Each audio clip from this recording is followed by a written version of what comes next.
और उत्तराखंड में रविवार को दफ्तर तो बंद रहते हैं, लेकिन सरकारी दफ्तर बंद होने के पीछे और बड़ी वजह है। राज्य सरकार ने यह फैसला लिया है और कोरोना के बढ़ते कहर को देखते हुए ये फैसला लिया गया है। 28 अप्रैल तक सभी सरकारी दफ्तर बंद रहेंगे।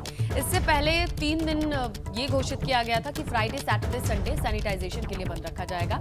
अमूमन शनिवार, रविवार बंद ही रहता है राजेंद्र, लेकिन अभी जो परिस्थिति है उसे देखते हुए इन कार्यालयों को बंद किया गया है। इस मद्देनजर कि सैनिटाइज किया जाए और कोरोना से बचाव के लिए किसी भी तरीके की कोताही ना बरती जाए, दफ्तरों को भी बंद किया जा रहा है।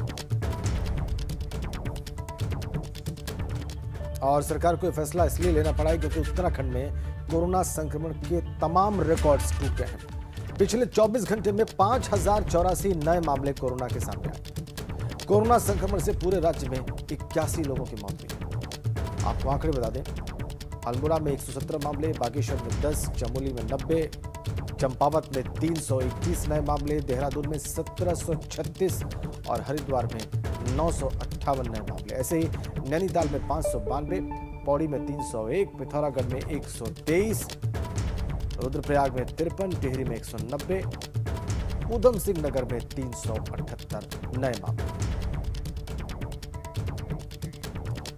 चलिए, इसी खबर पर ज्यादा जानकारी के लिए हम रुक कर लेते हैं। हमारे सहयोगी विनोद इस वक्त हमारे साथ जुड़े हैं। विनोद, ये बताइए, जो परिस्थिति है, क्या कहें कि अब हाथ से बाहर निकल गई है या अभी भी कुछ स्कोप है कि कुछ कंट्रोल किया जा सकता है? यहाँ पे प्रशासन के पास क्या विकल्प रह गया है?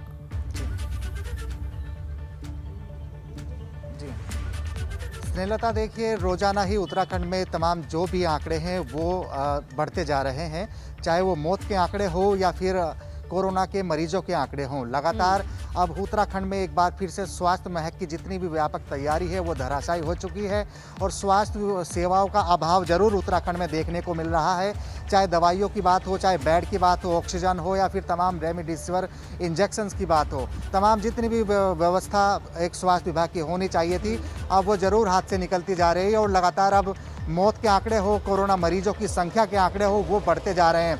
राज्य में आज तक सारे दफ्तर बंद किए गए थे, लेकिन एक बार फिर बढ़ती संख्या को देखते हुए 28 अप्रैल तक तमाम जितने भी शासकीय कार्यालय हैं वो बंद करने का ऐलान राज्य सरकार की ओर से किए गए हैं। सैनिटाइजेशन का काम होगा, लेकिन ठीक उससे पहले राज्य सरकार के सामने ये नहीं समझ में आ रहा है कि सरकारी दफ्तर को बंद कर लिया जा रहा है, सरकारी कामकाज करने वाले लोगों के लिए दफ्तर बंद कर दिया जा रहा है, प्राइवेट सेक्टर के लिए नहीं कुछ ऐसा कहा गया है? क्योंकि देखिए, लोग तो काम वहां भी कर रहे हैं, दफ्तरों में भीड़ वहां भी है। देहरादून की आप देखेंगे स्थिति तो वहां बल्कि प्राइवेट सेक्टर में लोग ज्यादा काम करते हैं।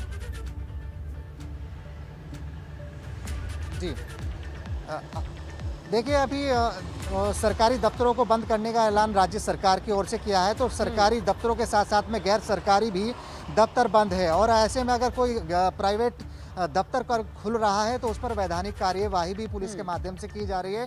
एक सख्ती अब राज्य सरकार ने बरती जाने के लिए दिशा निर्देश दिए हैं जिला अधिकारियों को, एसएसपीज को, और यही वजह है कि लगातार अब बड़ी संख्या में जिस तरह से मामले निकलते जा रहे हैं, सरकार के सामने चुनौती तो है, आखिरकार किस तरीके से कंट्रोल करे, क्योंकि लगातार अब दिन प्रतिदिन रिकॉर्ड टूटते जा रहे हैं। उत्तराखंड में कल ही 24 घंटे के करीब 5000 से ज्यादा मामले हैं, 81 मौत यहाँ पर उत्तराखंड में देखी गई है। छोटा सा राज्य इसको कह लीजिए।